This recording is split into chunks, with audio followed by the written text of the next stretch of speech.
Je vais vous parler maintenant des infrastructures, en particulier des infrastructures à la fois routières, également des infrastructures d'assainissement, aussi bien eaux usées qu'eaux pluviales de la ville de Marmande. Il faut que vous sachiez qu'il y a 250 km de routes et de rues dans notre bonne ville de Marmande.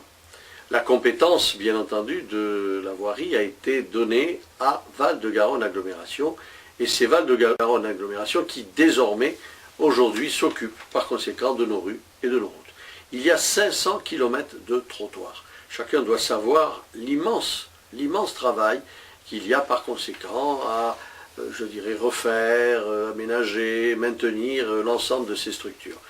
Vous devez savoir que des routes ont été faites, d'ailleurs nous aurons la liste qui paraîtra dans notre site, mais surtout je vous parlais des dernières réalisations, je pense à l'avenue Jean Goujon, je pense également à l'avenue Rondereau, ou tout simplement à la rue Pasteur que chacun connaît bien et qui a été totalement refaite. Et quand je dis totalement refaite, ces routes ou ces rues sont refaites en enterrant par conséquent l'ensemble des réseaux, en enterrant aussi bien France Télécom, l'électricité, l'eau, le gaz, bref, tout ce qui, quelque part, sert à nos habitations.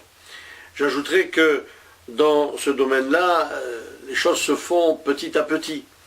Il faut savoir que l'assainissement a été un gros travail. Plus de 40 millions d'euros ont été investis au cours de ces dernières années, de ces décennies dernières, pour refaire non seulement une station d'épuration, mais également faire remonter progressivement les réseaux d'assainissement vers le nord. Alors beaucoup de quartiers ne sont pas encore assainis.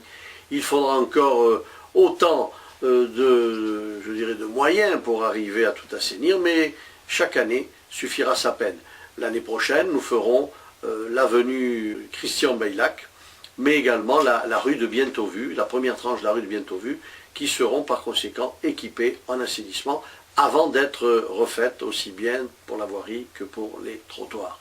J'ajoute que dès le début de cette année 2014, les travaux ont commencé ou vont commencer sur l'avenue Fleming pour poursuivre par conséquent par une avenue qui s'appellera Stéphane Hessel et qui ira jusqu'à la route des Isères, jusqu'à la rue de Sigalas ou la rue de Lagassat. Plus tard, nous irons vers l'avenue du Docteur No et nous finirons bien entendu sur le rond-point du Béda sur la route de Virazeille. Voilà, je crois, mesdames et messieurs, comment dans une ville comme Marmande, où les investissements chaque année s'établissent autour de 5 millions d'euros, comment petit à petit la ville se structure et se modernise.